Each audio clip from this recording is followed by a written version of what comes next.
வணக்கம் UPSC TNPSC தேர்வர்களே. சயின்ஸ்ல score பண்ணணுமா? ஒளியோட அந்த மாசான ரகசியங்களை இப்போ டீகோட் பண்ணலாம். ஜெனரல் சயின்ஸ்ல உங்க மார்க்ஸை கன்ஃபார்ம் பண்ண ஒளியோட இந்த 8 மாஸ்டர் ப்ராப்பர்ட்டிஸை கண்டிப்பா தெரிஞ்சுக்கோங்க. ஸ்கூல் புக்ல இருக்கிற இந்த எக்ஸாக்ட் பாயிண்ட்ஸ் தான் நாம இப்போ ரொம்ப கிறிஸ்பா பார்க்க போறோம். ரெடியா? மொத 3 பாயிண்ட்ஸ். ஒளி ஒரு எனர்ஜி, அது ஸ்ட்ரெயிட்டா தான் போகும், டிராவல் பண்ண ஊடகமே தேவையில்லை. வெற்றிடத்துல இதோட ஸ்பீடு சும்மா ஜெட் வேகம், வினாடிக்கு 3 லட்சம் கிலோமீட்டர், அதாவது 3 × 10⁸. ஒளி அலை மாதிரி டிராவல் பண்றதால அதோட அந்த வேவ் ஈக்குவேஷனை நம்ம கண்டிப்பா தெரிஞ்சுக்கணும். c = v², அதாவது திசை வேகம் வேணும்னா அதிர்வெண்ணையும் அலைநீளத்தையும் பெருக்கணும். எக்ஸாம்பிள அடிக்கடி கேட்கிற சூத்திரம் இது. அடுத்து லாஸ்ட் 3 பாயிண்ட்ஸ், நிறங்களோட ஸ்பெக்ட்ரம், அப்புறம் ஒளி ஒரு எல்லையை தொடும்போது நடக்கிற மேஜிக் பத்தி பார்ப்போம்.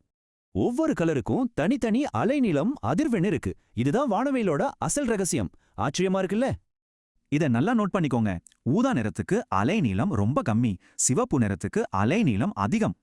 ஃபைனலா ஒளி ஒரு மீடியம்ல இருந்து இன்னொரு மீடியம் போற அந்த பார்டர்ல என்ன நடக்குதுன்னு பார்க்கலாமா?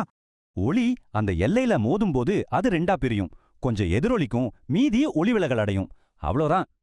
இந்த 8 பாயிண்ட்ஸும் எக்ஸாமுக்கு ரொம்ப முக்கியம். உங்க அடுத்த மார்க் டெஸ்ட்ல இதை எப்படி யூஸ் பண்ணுவீங்க யோசிங்க.